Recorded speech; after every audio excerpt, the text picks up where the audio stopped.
गणपती कारखाना आहे ना, तो केव्हापासून सुरू केला? किती वर्ष झाली? 11 वर्ष. हा तुमचा वडिलोपार्जित व्यवसाय आहे की तुम्ही स्वतः सुरू केलं? स्वतः सुरू केलं. मग तुम्हाला ही आवड आहे?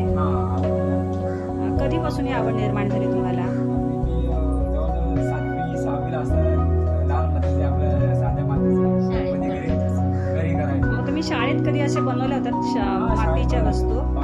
कोणकोणत्या बनवल्या होत्यात? घोडा बनवायचा, बैलगाडी करायची. हा, आणि मग त्याच्यातून तुम्हाला आवड निर्माण झाली. मग पहिलं मार्गदर्शन कोणी केलं तुम्हाला?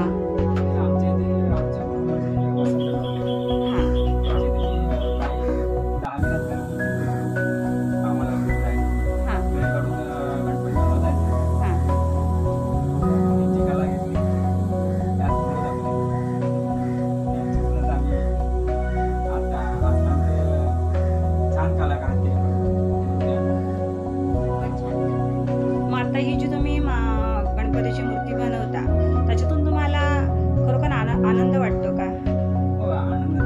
म्हणजे कलेला प्रोत्साहन मिळालं आणि तुम्हाला आनंद पण वाटत असेल. मग आता गणपतीचा सीझन संपला की मग बाकी कोणता व्यवसाय करता?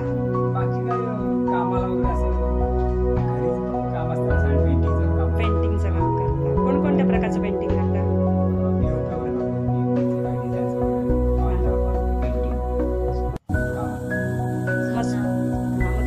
गव्हर्नमेंट सर्वंट वगैरे काही कामाला नाही, फक्त ह्या कलेवर तुमचा उदरनिर्वाह चालत असतो. बघा बालमित्रांनो, आज आपल्या ह्या काकांनी अतिशय सुंदर प्रकारे आपल्याला मातीकाम कसं करायचं, गणपती कसे बनवायचे, आणि ह्या काकांना इयत्ता 7वी पासूनच मातीपासून विविध प्रकारच्या वस्तू बनवण्याची कला अवगत झाली. आणि मग त्यांचे जे गुरु होते डोरलेकर सर म्हणून, त्यांनी त्यांना प्रोत्साहन दिलं आणि आज ते विविध प्रकारच्या बिल्डिंगमध्ये किंवा घरांमध्ये POPचं काम करतात आणि स्वतःच्या कलेवर ते स्वतःचा उदरनिर्वाह करून कुटुंबाचा पण उदरनिर्वाह करतात. अशी ही त्यांची जी कला आहे ती दिवसेंदिवस बहरत जाऊ अशी मी गणपती चरणी प्रार्थना करते आणि आम्हा सर्वांतर्फे तुमच्या ह्या कलेला हार्दिक हार्दिक शुभेच्छा.